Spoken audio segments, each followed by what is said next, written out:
So, and just for everybody who's joining us on the recording, the topic of conversation right now is social media attacks. Sorry, I forgot to start the recording for you all. So, all right, Robbie, you're up.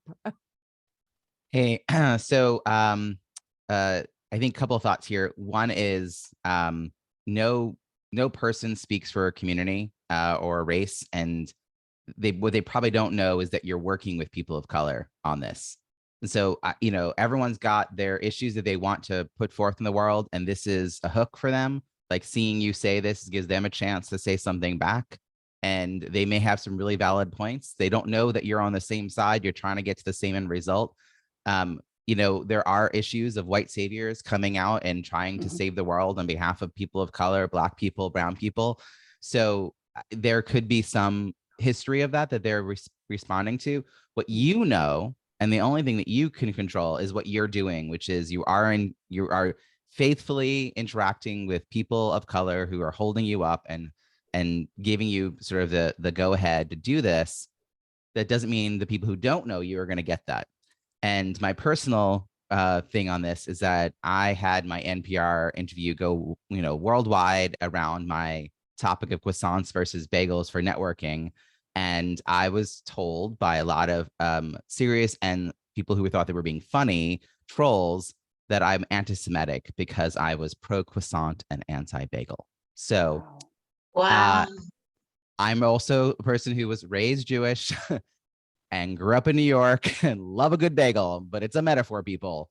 And I have a really hard time not feeding the trolls. And so, I responded to one person who said, no, like you're a disgrace to your ethnicity. I'm like, okay, then moving on. I don't actually have time for you. Yeah, I actually did explain that I had this board. And so I was told by one young Black woman that I must have bought the board, that it literally, this organization is run by the women. I just put all my money into it. and so I came out, and my point was to direct it at the industry that I work in, which is the entertainment industry. I create programs for Royal Caribbean.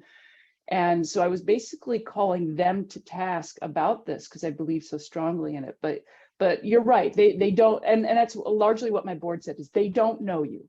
Even if you tell them that the board runs all the decisions, they don't know you. So thank you, Robbie. But and you're right. I'm looking for the seed of truth in their feedback. Leslie?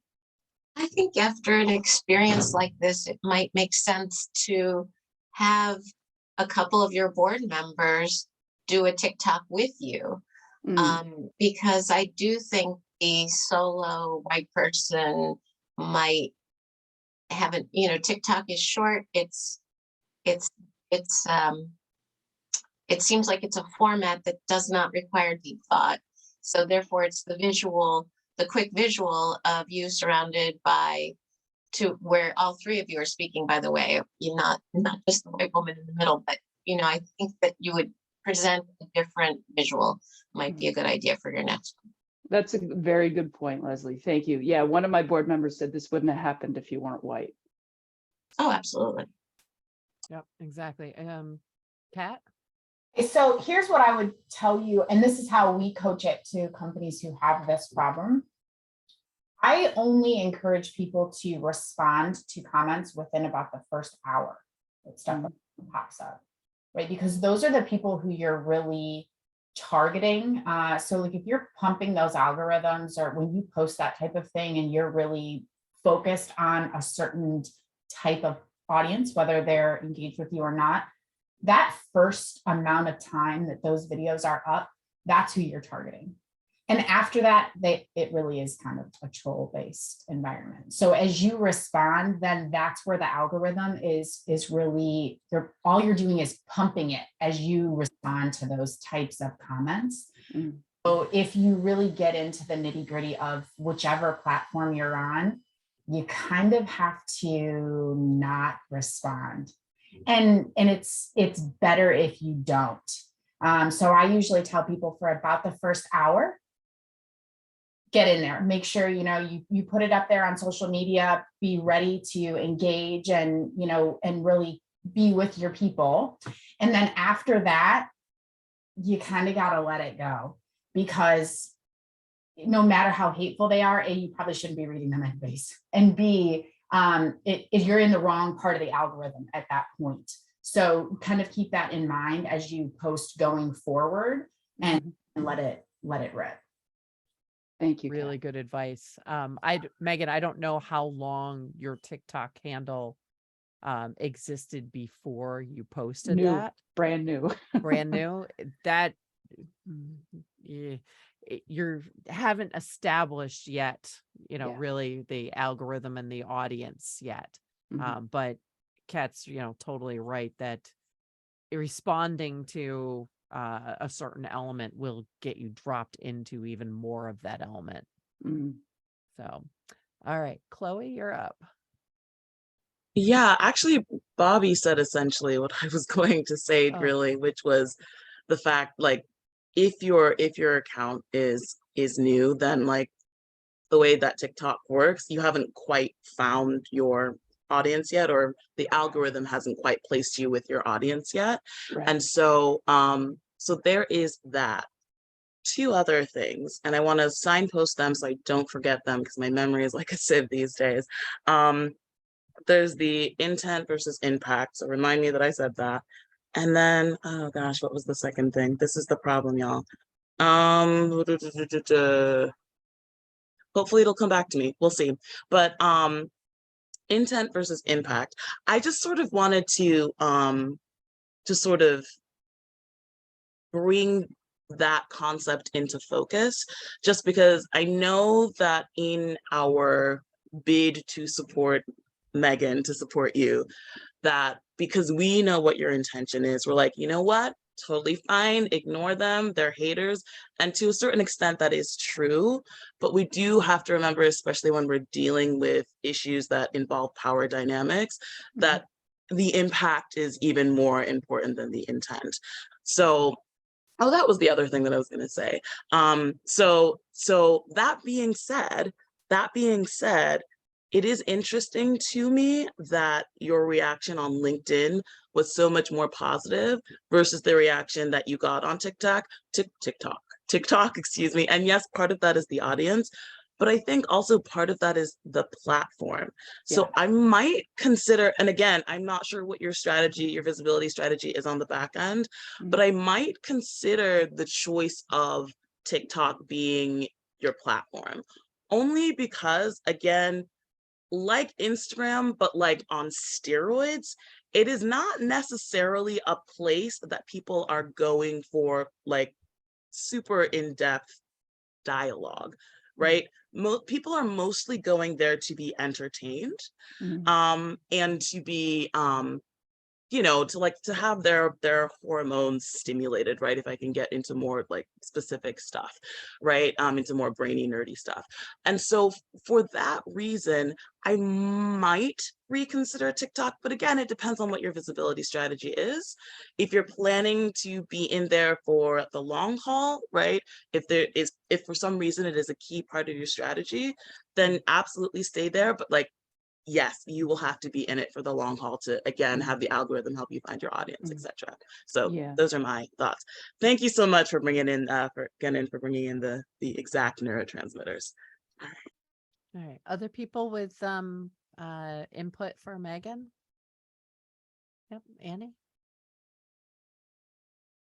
Sorry, I didn't mean to keep answering, but what came to my head was when the hurricane hit me, somebody wrote on Facebook this private message to me, like, thank God something bad happened to you. Your whole life's been easy. They did this whole, and I was bawling. So Megan, I just want to say, I'm really sorry this happened to you, because no matter what we know, and I wanted to reach out to the person and say, what's your story? I'm so sorry that, why would you say that to me? You have no idea who I am. I've had a really hard life, whatever. And some people are just using their energy to throw up and hurt people. And yes, I think we should consider when people say stuff, but that was so shocking to me to get a private message. I'm glad this happened to you. And I do have to have a sensitivity to know that any one of us at any time, someone can just send an attack, because it's public social media, right? So anyway, I'm really sorry it happened to you is what I really want to say. I'm learning I have thick skin for this. Yeah, I as I said, my reaction is who hurt you, and to Annie, to what you got sent. That's absolutely awful. All right, Adria. All right, can y'all hear me? Yep. Okay. I'm not sure, I came in on the tail end of this, but I'm not sure exactly what was said, but on TikTok, but I am a very big advocate of TikTok, and my audience has grown like faster than any other social media platform in TikTok. And one of the things you do, I'm not sure if you've gone live yet or not, Megan, No, I but haven't. you did? No, I have not Okay. gone live yet. So once you go live, you definitely need to just ignore the haters, because there are going to be haters no matter what. They're going to be trolls. But once you get to 1,000 followers, you can go live. And you can also get some friends to be moderators. And when you have people in there bullying, you can have them to block those people out. And then you won't even see those comments and stuff. And anyway, but I love it so much. It is definitely entertainment.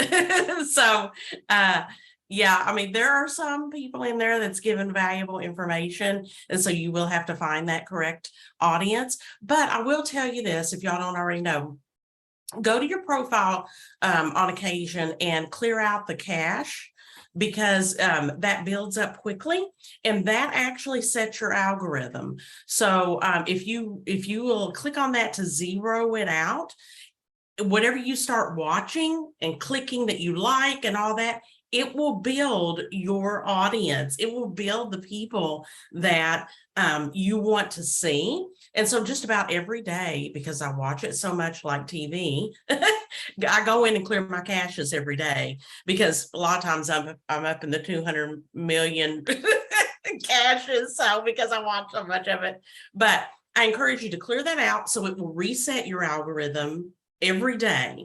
I would do it every day. And then anything that you like, make sure you go like, comment people that you like, stuff that you like, because that will build your algorithm, and you will begin to see those people that are part of your group. And man, it is so fun, y'all. And it will build, I've got almost 2,000 followers, and I've only been on it really active since March or April. It has grown so much faster than any other social media platform. And really, I don't know any of these people, so I feel like I have a whole new audience. So I'm going to stop there, but keep on, Megan, and ignore the haters, because they are on there and they just want to discourage you. And some of the most positive, upbeat, wonderful people on there have gotten hurt so many times, but they just dig in and they keep on going. So that's what I want to encourage you to do. Thank you. Yeah, I it's one thing I don't jump to the ban button, because this is a topic. It's like me banning a person of color because they don't like what I'm saying seems so wrong to me, because it's a valid, that's the way they feel. And so I'm just not comfortable banning somebody who's angry that I'm coming out and stating something about how people of color need to be consulted more often. So it's just one thing that I don't feel like I have that tool readily available. Stephanie?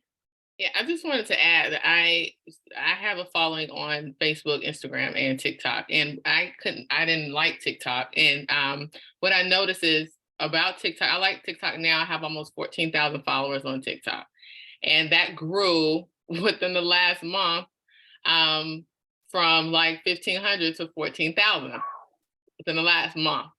And it takes your message and the hashtags you decide to use for your message. Like, for instance, I'm a life coach and I teach about recovery and alignment. And I said something about divorcees where that algorithm just shot them all my way.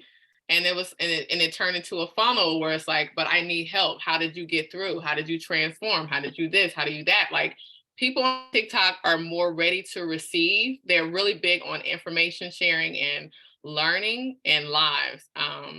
They're always ready. The algorithm is faster on TikTok to bring it all your way. And yeah, you're going to have some people that have negative comments, but it's about healthy dialogue and how you kind of turn it around, because honestly, people want to see how you respond to those negative comments. So, not how you react to them, how you just respond to make it a healthy dialogue. whether they like it or not, people are going to have opinions like that. That just comes with it. But honestly, it's how you respond to it and how you react. So, I'm sorry that did happen to you, but don't give up on TikTok, because I will say from Instagram, in my case, TikTok and Facebook are definitely people who are ready to receive knowledge. Like they're looking for that information. Just like she said, she watches TikTok like it's TV. A lot of people do that around the world. So they're always sitting ready to receive. All right. Thank you. Thank you. Heather, is this, you're up. Yeah, hi, Megan. So sorry that happened, but my corporate communications hat tells me that, maybe you weren't the right spokesperson for that message, and that's okay. That was a big part of in my experience, in my training. I mean, you've gotten a lot of good advice, but you have to that is something that you have to consider. And if you continue to be the spokesperson because this is what you believe in and you advocate for it and you're an ally, then it might mean that you need to do some explanation. But also consider that maybe, you don't have to be the spokesperson or the face for all the messages that you're trying to put out there. And that is an okay thing to consider. Thank you, Heather. Yeah, if I had more availability to people to because TikTok, all social media requires like at least 3 times a week. And it's a lot to ask of anybody to make 3 posts a week for this so that I could put that out there. So yeah, and so I took it on because I thought that because I was delivering the message to the industry that I work in, and that's largely a white dominant industry, that the reaction wouldn't have been as negative. But I think you're right. I do believe that I'm not, because of this, the right spokesperson for this. All right. Thank you, everybody, for your input, though. Yeah. And sorry. I think, I think this is an excellent topic for us all to be talking about because, as we all know, Twitter is probably going to be, a changing landscape. I personally have like over 50,000 combined followers on Twitter, and I'm watching it very carefully because I don't know where things are going to go over there.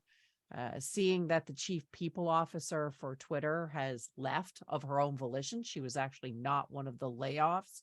She decided to quit rather than working there, is concerning. As well, I'm seeing a lot of our followers who are dropping off of Twitter and looking to other platforms. And I know for a lot of business activities, a lot of people are switching their focus, if they had not already been focused, over to LinkedIn, which seemed to be a safer place for them.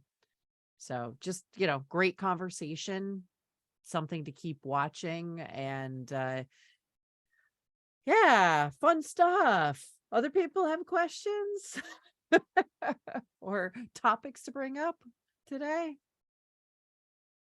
This is an unusually quiet group. All right. Orly?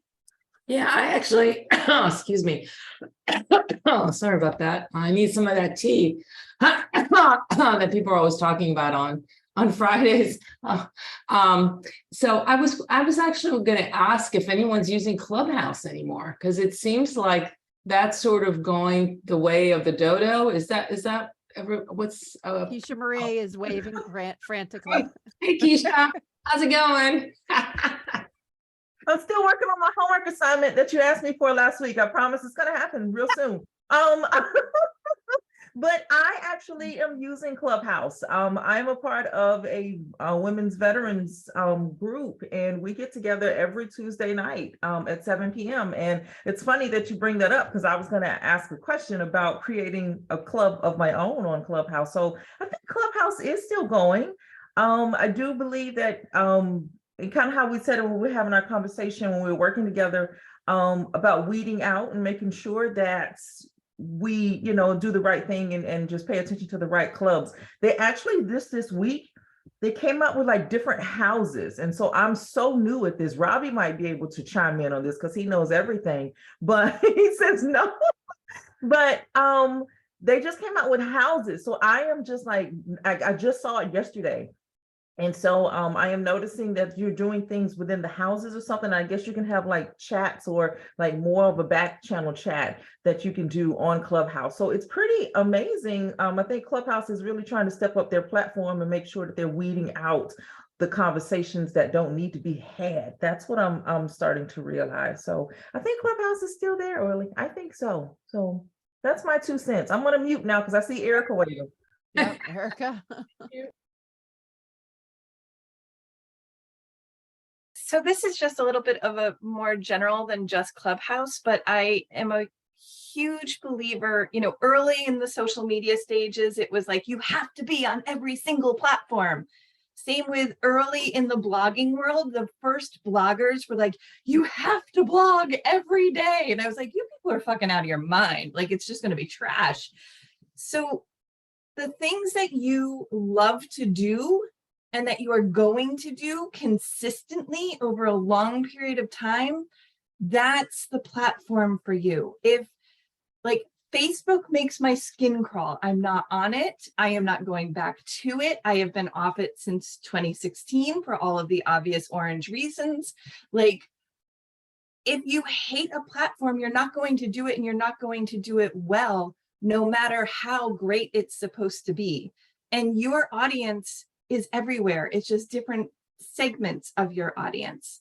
So instead of putting too much pressure on yourself, especially if you're a solo professional, to do all the fucking things, don't do all the things. Like, oh gosh, yeah. So good morning, welcome, I drop F-bombs. So anyway, find the ones that really resonate with you and stay there and forget the rest of them, no matter how much you're pressured.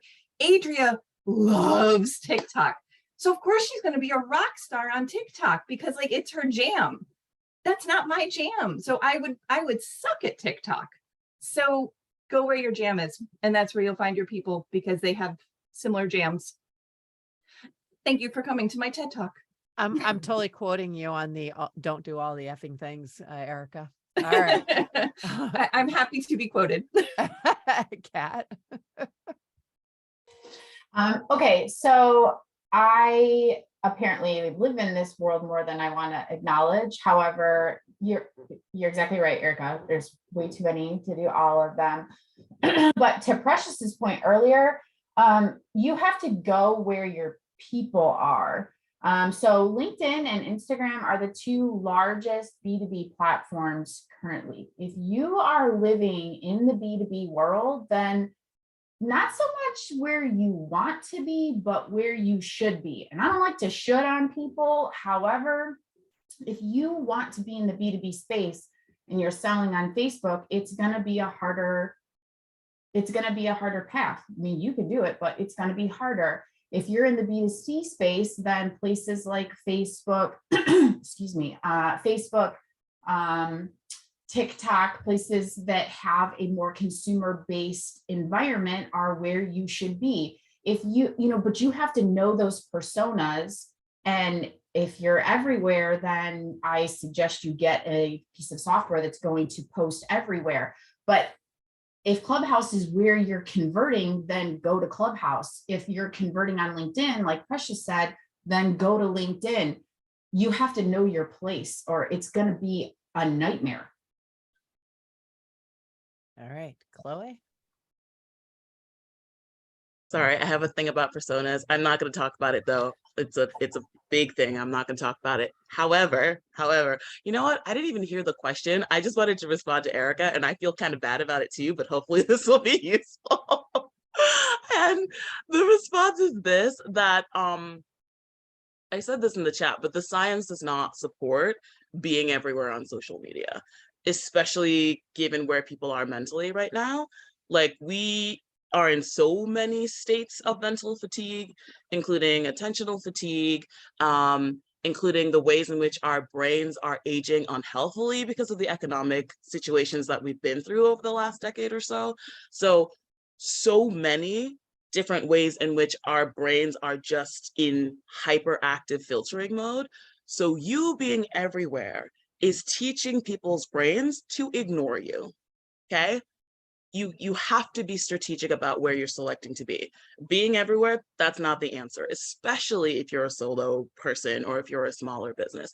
If you're like a Coca-Cola or whatever, you can afford to be everywhere because your brand equity is already high. People are all already aware of your brand, know what it is, et cetera, et cetera. So being everywhere you're not risking the same sorts of things. As a smaller person, you are. So absolutely do not be everywhere. That's it for me. All right, Lisa. Hey, good morning, everyone. Great to join you again. I was doing a weekly Friday room on Clubhouse, so I was missing this room. So I gave up that room because it wasn't really generating what I was looking for. So great segue into that question. So a couple of things in terms of how I'm using Clubhouse is, one is I'm kind of straddling two fences right now with my business. So for 26 years, I've been doing one-on-one coaching for habit change using brain-based methodologies, and I've been moving into the corporate B2B space, bringing training in, etc. So LinkedIn is the great platform for me for that, but for the individual clients for wellness, habit change, that kind of thing, the Clubhouse is where I'm focusing a lot of attention, and so that's one of the ways that I'm using it, as well as just opportunities to practice speaking and sharing new ideas. Right? How does this idea land with you? So there's some rooms where it's talking strategy about your business and getting feedback. And then for other rooms, it's just practice speaking and on particular topics. So I'm always looking for opportunities to continue to speak and improve my speaking and improve my impromptu speaking. So for both of those reasons, I'm using the Clubhouse. So maybe that's helpful for any of you out there if that's something that you're looking to do as well. So I will yield my mic here. Megan, is it a new question or answering the question about Clubhouse and social media platforms? Or sorry, Melissa. It's a social media follow-up question. Okay. Well, two things. One, Eric, I think you would actually be really good on TikTok because you are so unfiltered, and I think that would be really powerful. But my question is, if you are on multiple, but you're not seeing the traction, do you just shut it down? Like I have my stuff cross-post from Buffer, so it's not a lot of effort, but do I just shut down like Instagram if it's not working? Like if I'm not getting a whole lot of engagement, a few people see my stuff there, do I just close it?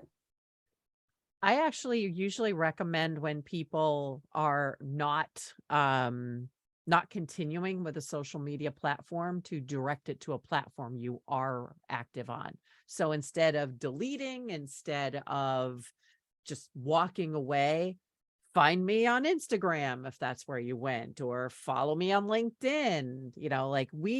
Innovation Women stopped doing Clubhouse. There are still recordings of Innovation Women sessions there, which people have told me they've listened to, found quite helpful. So there is still a presence there for Innovation Women, but we found the technical issues and the audience just wasn't working out so well for us. And we had what I considered opportunity costs.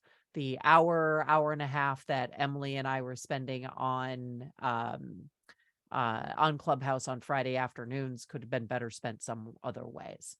And so that's the decision we made. So if you're going to walk away from a platform, or conversely, not start a platform, if you want to capture your company name or your name on a platform, that's always something I recommend.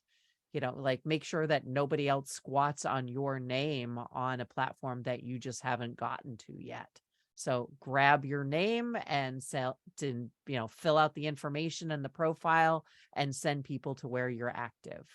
Other answers on that, again, please use the raise your hand function and then wave at me. Robbie?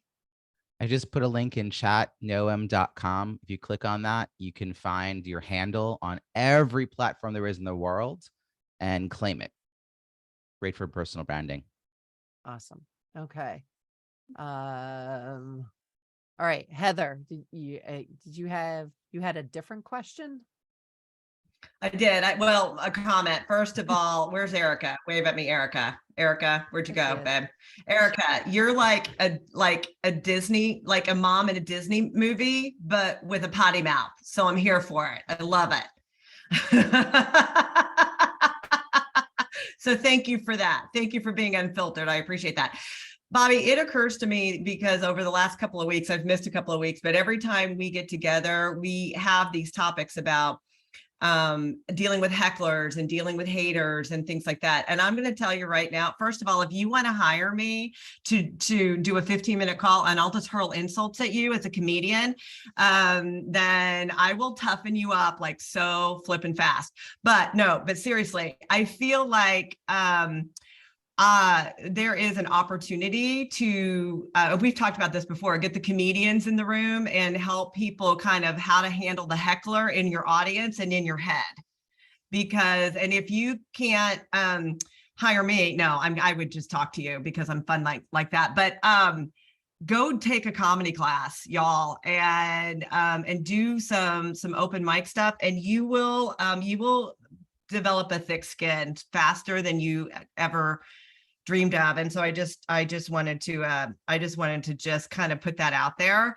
But seriously, if I can be of help to you, I want to be, because 8 years of doing stand-up comedy, I've learned a thing or two, and it's not fun, y'all. It is not fun, especially y'all like Annie. I don't know where Annie is, but you know, people like Annie are pouring into people all the time. And then to have that negativity come back to you it's a hard thing. But there are some strategies out there. And if I can be of help, let me know. All right. Excellent. Okay. Responses to that. I see Elaine doing a dance. Elaine. Can I just add on really quick? Great point, Heather. Great to be here. Sorry I was late. Yeah, I would say it's also an opportunity when you learn how to handle the few weirdos well, it can make the audience fall in love with you even more. And so, you know, and I could talk about this forever, but I won't, but I'm happy to talk to anybody, because when you can handle it with calm and grace and humor and love, a lot of times you can actually turn it into like a really beautiful thing. And it just takes a little bit of practice. It's just like crowd work. And when I started out, I was terrified, and I would go to open mics and ask people to heckle me so that I could practice, because I like to practice a lot. So great points. Feel free to reach out to me, and there's improv stuff. There's so much you can do. So thank you. Wait a minute. Chloe, are you like responding to the wait really to the same thing I was? Elaine, you asked people to heckle you? I wanted to practice. Like an open mic. When you go to open mics, it's like the gym. So I wanted to practice, you know, and because I knew that I grew up performing and I like rehearsal. So I knew I wanted to work on my crowd work, and anything I'm afraid of, I lean into. So it really helped me get over the fear. So once you learn a couple of things and a couple of saber lines or a couple of ways to deal with it, you feel like, okay, I'm ready. Wow. But yeah. All right. Okay. Anne, you're up.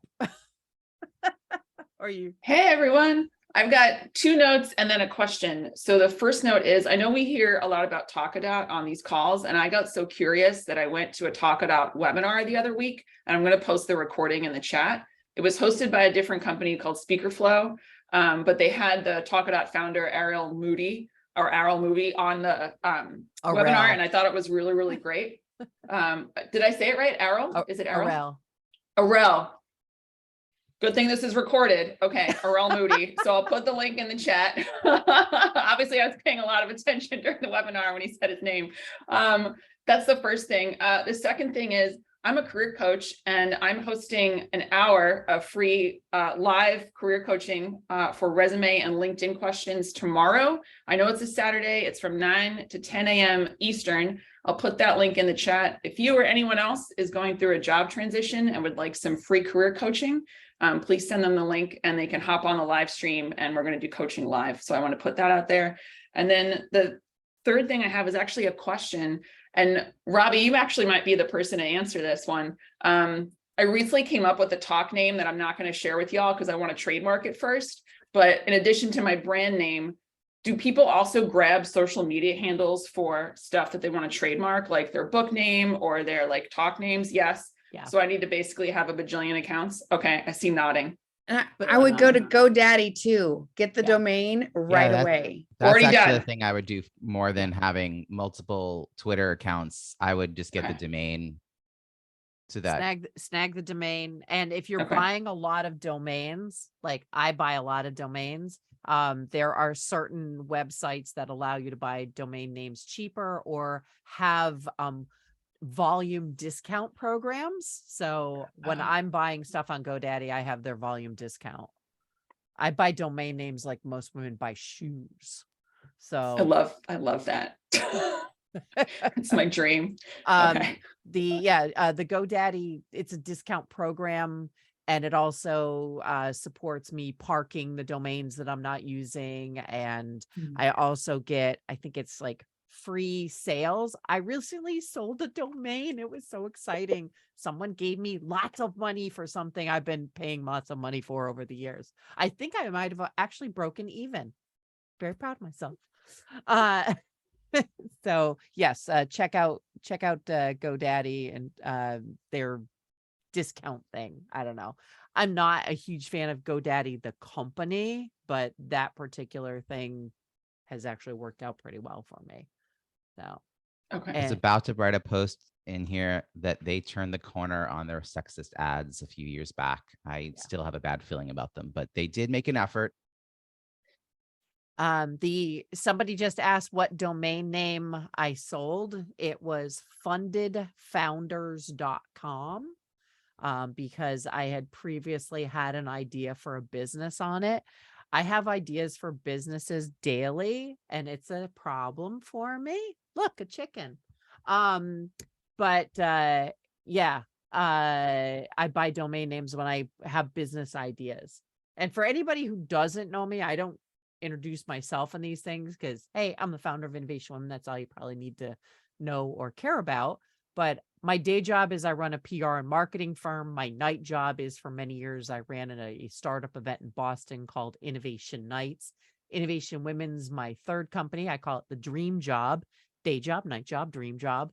And then I bought 2 more companies during the pandemic, My Speaker Leads and Lioness Magazine, which are both owned by Innovation Women, which as Innovation Women members, you can contribute to Lioness Magazine. So keep that in your thought process.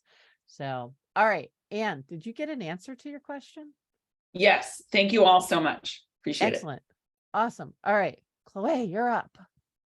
Hi. I'm sorry, y'all. I'm like a gerbil today. I just wanted to come on because I'm not sure who it was that asked the question about whether or not they should drop Instagram. And I wanted to make sure that they saw the thing that I shared. Who was that? Who? Hi, Melissa. Okay. I will DM you with the things that I was like putting in caps in the chat because I figured you may not have seen them. All right. That's Okay. that's it. Thanks. That's all. Yeah. And I'm going to actually kind of move us away from the Q&A portion. Precious had actually asked me like hours ago, I think, that she wanted to share. She had some big news. And then Annie, I don't know if you had something quick, but I do want to give a shout out to Annie for joining my Forbes public speakers group last night. Oh my God. Because she did an awesome job, and I wrote about it in the speaker newsletter that you all got this morning, if you're one of the Innovation Women speakers, because she did such an amazing job that our producer, who usually kind of sits there and doesn't do much is all of a sudden excited about public speaking because Annie got her excited about public speaking. So after a year of sitting in on public speaking conversations, this producer is all of a sudden like, I could be a speaker. So yay, Annie. Okay, that here's was my two quick, amazing. I had to say two quick comments. One is to Heather, because you're kind of cracking me up because you're like, you're so nice. I took an improv class and tried to make people laugh, and I would get done, they'd be like, oh, you're so cute. You're so sweet. I'm like, I'm not trying to be cute and sweet. I'm trying to be funny. Number one. Number two, I assume everyone's as nice as me. And my husband and daughter are like, nobody's giving you a house to live in for free. I'm like, I would give someone a house. They're like, yep, they're not. Because people are like, yeah, you can come up. Oh, here's a bill. And I'm like, oh crap. People are not like me. So anyway, you made me think of that today, Heather. So thanks for thinking I'm nice. I try to be nice. I think everyone's. All right. And did we lose Precious along the way? I can't No, see I'm her. right here. There you are. Okay. All right. You have news. I do. And I just want to say this to Megan. Thank you for bringing up what you brought up today. I've been a professional speaker since I was 16 years old. And what you brought up today is why I love Speaker Friends, is that you have women here who are going through something similar, or they're facing criticism in other areas. As a full-figured Black woman, full-figured diva, plus-size fashionista in these streets, when people put me in a box of DEI, or they put me in a box that I'm only a speaker because of the tragedy and the murder of George Floyd, I got to check that real quick, because I've been doing this for far too long. As a killer pitchmaster, AKA the pitch queen, my career has definitely taken off when I own my zone of genius, which is all forms of pitching. So Bobby, thank you for letting me get this off, but I want to make sure, I haven't been here in a minute and I want to share some things with you all. So I was interviewed by CNBC for my new book, The Pitch Queen. Some of you already have it. Thank you so much for supporting me as a part of their new show called My Biggest Lessons. So be on the lookout for that. I was interviewed by SiriusXM for their Pass the Mic series, and I'm going to include the link for you all to look at. It's a video and a whole article. Number 3, my biggest corporate sales proposal is this close to being accepted by a major media company. How did they find me? By what's posted on LinkedIn and other forms of social media, and also getting LinkedIn, Google, and Microsoft and other companies as my clients. And so people are actually doing the business development for me and bringing me into certain spaces. My new show, America's Real Deal, supposed to air at the end of last month, and it didn't. They're saying it's probably going to do in the middle of this month on Fox. Y'all know it's not my show. I am the pitch trainer and the co-host, but I am not, I don't know Fox. So I'm going to sit back and see what happens with that. But it's been filmed. I'm excited. I've already seen the first episode when I was in LA for the premiere. Number 5, my 6 speaking engagements in Vegas at IMEX 2022 has led to 10 paid speaking engagements all over the world, including Paris. Number 6, I'm speaking at Harris-Stowe State University in St. Louis, Missouri next week. Y'all know I'm from the hood of St. Louis. I'm about to go back and slice and dice on the collegiate stage. All right. Stop it. You're like making me jealous, woman. No. I just want to run through this because sometimes I'm not here, but I want to say 7. I'm speaking at the Idea Collective Retreat in Wisconsin next week. And then I'm also speaking at this conference in New York, Ascent Conference, where the companies have between $20 million and $300 million in sales in their tech companies. So I am a keynote there. Speaking at Podcasters Rock. And at the end of the day, the reason why I bring all of this up is not to brag, but to show you what happens when you stay focused. And when people said it was impossible to be paid as a speaker, especially if you're a Black woman, or you don't look like the standard, keep going and make sure that the people in your network know how to pitch you when you're not even in the room. So I love you all. Thank you all for being such great speaker friends, and we're not afraid to bring out things and also explore these things. Nobody has to agree with everything I do. I don't agree with everything that everybody else does. But in here, we're speaking, we're being paid to speak, we're owning our zones of genius, and we kick it ass on the daily. That's why they call me the bad bitch with the power pitch. Thank you. All right. No, that was great, Precious. Liz, like, oh my gosh, woman, when do you sleep? You don't, do you? You really don't. Okay, so I want to give everybody the chance to get into breakout rooms. It should be getting everybody into breakout rooms of 3 participants per room. I usually suggest going in alphabetical order so you can like divide up the time that we have left. I was trying to get us in there at 1:15, so it'll probably be like 3 or 4 minutes per person. And this is your chance to talk to a small group, you know, a couple of other people. Talk about the things that you're focusing on right now. Talk about your challenges. All right. I'm going to send you all off and I will try and like divide up the time into thirds. Have fun, talk to each other, help each other, support each other. Love you all. Off we go. Bye-bye. Hold B to broadcast your voice to breakout rooms. That's new. That's very new. Hold B. Very cool. Hello, hello. Dr. Sabrina, you are still with us. Did you want to join a breakout room? Whoop, off she goes. All right, Emily, I did not put you into a breakout room, but you are free to roam if you wish. And I'm gonna broadcast this little message. You can broadcast voice now. Isn't that interesting? Do you want to pause the recording or? Yes, that's a good idea. Hold on. One more minute. Oh, thank you. Got it. And I'm not pausing. Am I pausing? No, it's recording. Okay. Yeah, if big learnings. Megan. Big learning. Real quick, we just got into this before we got pulled into here, but we're talking about refining and trying to figure out what you want your path going forward when you've been doing a lot of different things. And I think one of the key things that I've recognized is it's easy to have something tied up in your identity. And when you have to give it up, there's some loss there. And it might be important to kind of mourn that loss, and that's okay to be able to say, okay, I'm not doing this anymore, and that's sad, and I'm moving on to something awesome, but I shouldn't let this something awesome make it so that I'm not sad about what I'm giving up. Nice. Very nice. And don't forget, if you have to run to a 10 o'clock, you can save the chat by clicking on the 3 dots in the chat and saving the chat to your desktop. Nancy. Hi. Where are you? Whoop. Did we lose Nancy? Oh, there you are. Did you have something to share, Nancy? Sorry, it just There you so are. happens when the people you connected me to, Erica lives 5 minutes from my house.